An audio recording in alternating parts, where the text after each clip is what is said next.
ইরানের সাথে যুদ্ধে আমেরিকা আর ইসরায়েল আরো একটা বিশাল নৈতিক পরাজয়ের মুখোমুখি হইল। ইরান পৃথিবীতে এক অনন্য উচ্চতায় পৌঁছায় গেল। আন্তর্জাতিক রাজনীতিতে ইরান জাতি হিসাবে এখন শুধু সামনেই অগ্রসর হবে, আর পিছাবে না।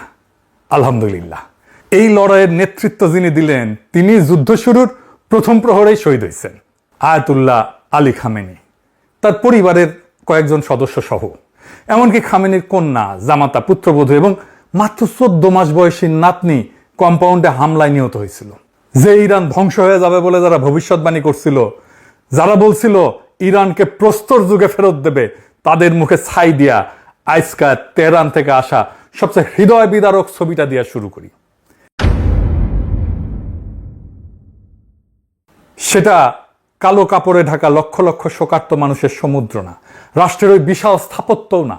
সবচেয়ে হৃদয় বিদারক ছবিটা হইল একটা ছোট্ট পতাকায় ঢাকা কফিন, 14 মাস বয়সী একটা শিশুর কফিন, যেটা বসে আছে ঠিক গোটা দুনিয়ার জিওপলিটিক্যাল সংঘাতের একদম কেন্দ্রে। আন্তর্জাতিক মিডিয়া যখন আয়াতুল্লাহ আলী খামেনির বিশাল রাষ্ট্রীয় জানাজার সুদূর প্রসারী রাজনৈতিক তাৎপর্য নিয়ে ব্যস্ত, গ্র্যান্ড মোসাল্লার ভেতরে হাজার হাজার মানুষ তখন কাঁদতেছে মঞ্চের ওই সবচেয়ে ছোট্ট কফিনটা নিয়ে। খামেনির নাতনি জাহরা মোহাম্মদী গোল পায়গানি যুদ্ধের প্রথম হামলাতেই দাদার সাথে যে শহীদ হয়ে গেছে। ইরান ইচ্ছাকৃতভাবে এই মানবিক বিপর্যয়টাকে দুনিয়ার সামনে সম্প্রচার করছে, একটা অকল্পনীয় পারিবারিক ট্র্যাজেডিকে তারা রূপান্তরিত করছে এক প্রতিরোধের এক অনমনীয় মনস্তাত্ত্বিক অস্ত্রে। একটা নীরব পারিবারিক দাফনকে বানায় ফেলছে পশ্চিমের বিরুদ্ধে চিরস্থায়ী অবাধ্যতার প্রতীকে। আর ঠিক এই জায়গাতেই পৃথিবীর প্রতি ইরানের আসল রাজনৈতিক বার্তাটা লুকানো আছে। বেশিরভাগ সময় সবচেয়ে ভয়ঙ্কর রাজনৈতিক বার্তা কোনো কূটনৈতিক চিঠিতে লেখা থাকে না। ইরানের পৃথিবীর প্রতি সবচেয়ে ভয়ঙ্কর বার্তাটা কি? সেটা হইল ঠিক আমেরিকার স্বাধীনতার 250তম বার্ষিকীর দিনটাকেই বেছে নেওয়া হইল ওই কাছে ঘেরা কফিন দুনিয়ার সামনে মেলে ধরার জন্য। ওয়াশিংটন যখন 4 জুলাই আতশবাদী ফোটাইতেছে তাদের স্বাধীনতার 250তম বার্ষিকী উদযাপনের জন্য, সেই একই দিনে তেহরানের মোসাল্লায় লক্ষ লক্ষ মানুষ বুক চাপড়ায় কাঁদতেছে কাছে ঘেরা এক কফিনকে ঘিরা, যেখানে সুপ্রিম লিডারের সাথে শুয়ে আছে প্রথম হামলায় নিহত পরিবারের আরো 4 জন। ইরান আমেরিকার এই উদযাপনকে মিথ্যা প্রমাণ করে দিল কয়েকটা কফিন দিয়া।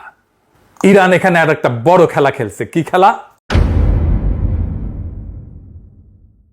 এই অবিশ্বাস্য জনসমুদ্র, এই কান্নার ওই পারে আসল খেলাটা কি?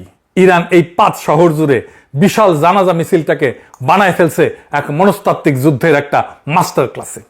শোকের এই গোটা রাষ্ট্রীয় স্পেকটাকেলটাকে তারা পর্দার আড়ালের শান্তি আলোচনায় একটা শক্তিশালী অস্ত্র হিসেবে ব্যবহার করছে। ইরান শান্তি আলোচনায় কি কি আদায় করতে চাইতেছে এখন? হরমুজ প্রণালী, যেই প্রণালী দিয়ে একসময় দুনিয়ার 1/5 তেল গ্যাস যাইত, তার উপরে নিজেদের নিয়ন্ত্রণ নিরঙ্কুশ কইরা ইরান যুদ্ধের একটা স্থায়ী সমাপ্তি আদায় করতে চাইতেছে।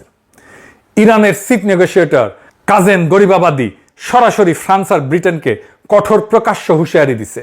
কারণটা কি? কারণটা স্টারমার আর ম্যাখো একটা যৌথ বিবৃতি দিছিল, যেখানে তারা প্রয়োজনে হরমুজে একটা বহুজাতিক নৌ মিশন মোতায়েনের প্রস্তুতির কথা বলছিল। গরিবাবাদীর জবাব হরমুজের নিরাপত্তা উপকূলীয় রাষ্ট্রগুলোর হাতে। সংকট সৃষ্টিকারীদের তাদের দুঃসাহসিকতার পরিণতির জন্য জবাবদিহি করতে হবে। এইটা একটা গুরুতর সতর্কবার্তা। এইবার আসেন আসল চমকে। কি সেটা? কোরআনের আয়াত দিয়া কূটনীতি, সবচেয়ে চতুর চাল। এই জানা যায় ইরান এমন একটা জিনিস করছে যেটা বিশ্লেষকরা বলছে ফিউনারেল ডিপ্লোমেসি, জানাজার কূটনীতি। 30টার বেশি বিদেশি প্রতিনিধি দল খামেনির কফিনে শ্রদ্ধা জানাইতে আসছে। আর প্রত্যেকটা দলকে যখন কফিনের সামনে আনা হয়েছে, ঠিক তখন কোরআনের একটা করে আলাদা আয়াত তেলাওয়াত করা হয়েছে। এইটা পাবলিক ডিপ্লোমেসিতে একটা নতুন জিনিস, যা আগে কখনো হয় নাই, এক অভাবনীয় উদ্ভাবন। আসেন আয়াতগুলো একটা একটা করে দেখি, আর দেখেন কিভাবে প্রত্যেকটা রাষ্ট্রকে তার প্রাপ্য অনুযায়ী বার্তা দেওয়া হয়েছে। তার আগে আর একটা জিনিস বলে নিই, ইরানের চোখে বিদেশি রাষ্ট্রগুলো 2 ভাগে বিভক্ত। এক ভাগ হইল রেজিস্ট্যান্স ক্যাম্প, যেমন হামাস, হিজবুল্লাহ, ইসলামিক জিহাদ, হাস্ত আল শাবি, লেবানন, এরা ইরানের আদর্শিক যুদ্ধের সহযোদ্ধা।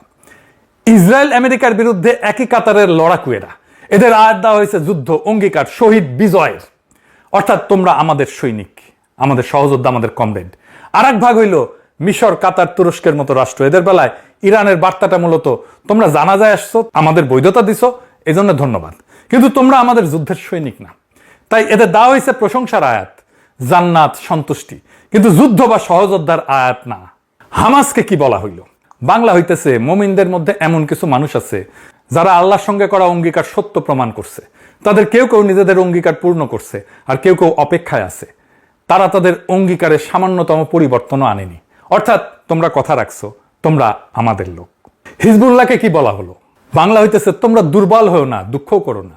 যদি তোমরা সত্যিকারের মুমিন হও তবে তোমরাই বিজয়ী হবে। যদি তোমরা আঘাত পেয়ে থাকো, তারাও অনুরূপ আঘাত পাইছে।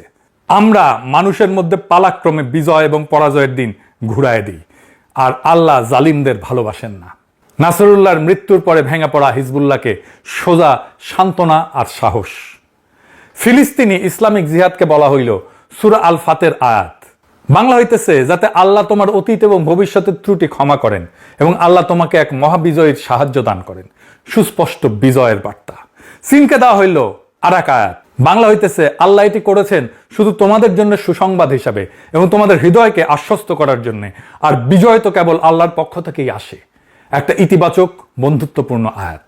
ইরাকের হাসদ আল শাবি বা পিএমইউ বাহিনীকে বলা হলো যারা আল্লাহর পথে শহীদ হয়েছে তাদের মৃত বলো না, বরং তারা জীবিত, কিন্তু তোমরা তা উপলব্ধি করতে পারো না। শহীদে মৃত্যুর আয়াত। আর এবার সবচেয়ে আলোচিত এবং সবচেয়ে ধারালো আয়াতটা সৌদি আরবকে। যখন সৌদি প্রতিনিধি দল কফিনের সামনে আসলো তখন পড়া হলো সূরা আল ইমরানের 13 নম্বর আয়াত, বদর যুদ্ধের আয়াত। রিটার সাহেব শোনান। قد كان لكم آية في فئتين التقتا فئة تقاتل في سبيل الله وأخرى كافرة يرونهم مثليهم رأي العين والله يؤيد بنصره من يشاء। নিশ্চয়ই তোমাদের জন্য শিক্ষা ছিল সেই দুই বাহিনীর মধ্যে যারা যুদ্ধে মুখোমুখি হয়েছিল। একদল আল্লাহর পথে যুদ্ধ করছিল আর অন্য দল ছিল অবিশ্বাসী। নিশ্চয়ই এতে অন্তর্দৃষ্টি সম্পন্ন মানুষের জন্য শিক্ষা রয়েছে। ভয়ঙ্কর খোঁচা। বদর যুদ্ধ যেখানে ছোট্ট একটা মুসলিম বাহিনী বিশাল শত্রুকে হারাই দিছিল, আর বদর হয়েছিল আজকে সৌদি আরবের মাটিতেই। সৌদি আরব যুদ্ধের সময় আমেরিকাকে নিজের ভূখণ্ড ব্যবহার করতে দিছিল, কিন্তু ইরান ছোট বাহিনী হয়েও বিজয় অর্জন করলো। বদর যুদ্ধের সাথে নিজেকে অ্যালাইন করলো ইরান। কাতারকে দেওয়া হইল ইসলামিক জিহাদের মতোই সেই আল ফাতার আয়াত, যাতে আল্লাহ তোমার অতীত ও ভবিষ্যতের ত্রুটি ক্ষমা করেন, আল্লাহ তোমাকে এক মহাবিজয়ের সাহায্য দান করেন। তবে কাতারের বেলায় এর মানে নরম, কারণ কাতার মধ্যস্থতাকারী। সমর্থনের জন্য ধন্যবাদ। তুরস্ককে বলা হইল আল্লাহ তাদের মর্যাদা বাড়িয়ে দিয়েছেন যারা নিজেদের সম্পদ এবং জীবন দিয়ে সংগ্রাম করে তাদের তুলনায় যারা ঘরে বসে থাকে। আঙ্কারা ঘরে বসে থেকে সতর্ক ভূমিকা নিয়েছিল, সেই দিকেই ইঙ্গিত দিছে ইরান। পাকিস্তানে দেওয়া হইল সূরা আল ইসরার আয়াত, হে আমার রব, আমাকে সম্মানের সঙ্গে প্রবেশ করান এবং সম্মানের সঙ্গে বের করে আনেন, আর আপনার পক্ষ থেকে আমাকে সহায়ক কর্তৃত্ব দান করেন। সততা আর বৈধ কর্তৃত্বের জন্য দোয়া, সহায়তার জন্য দোয়া। আর মিশরকে বলা হইল তাদের প্রতিদান তাদের রবের কাছে হবে চিরস্থায়ী জান্নাত, যার নিচ দিয়ে নদী প্রবাহিত। আল্লাহ তাদের প্রতি সন্তুষ্ট আর তারাও আল্লাহর প্রতি সন্তুষ্ট।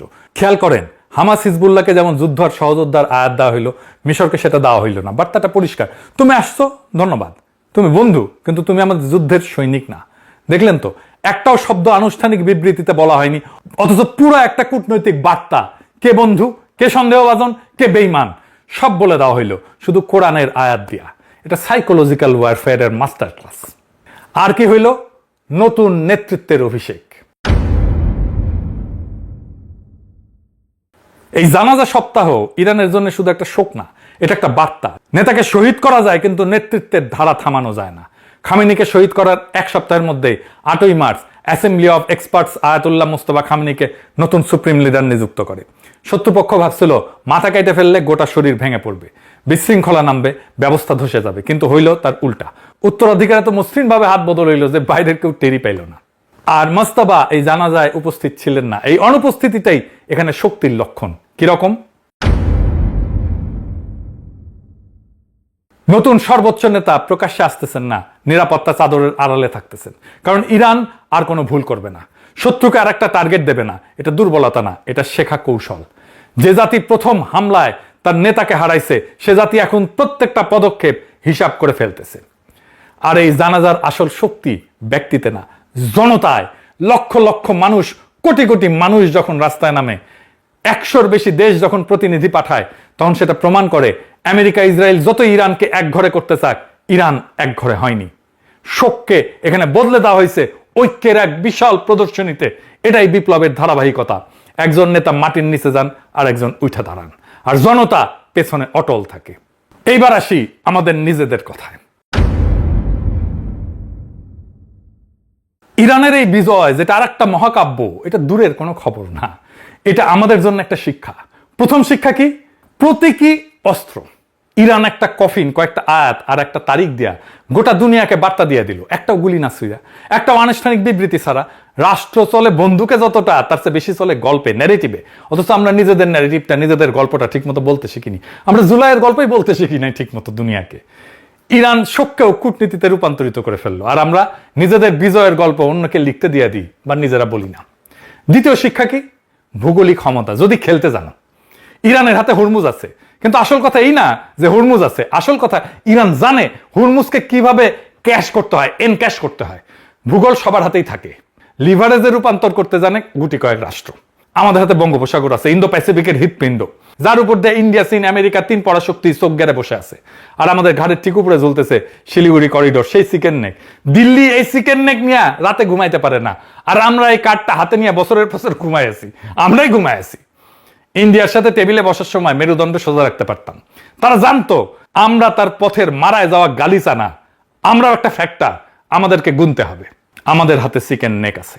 আর আরেকটা জায়গায় ইরানের সবচেয়ে বড় শিক্ষা আছে। সেটা কি?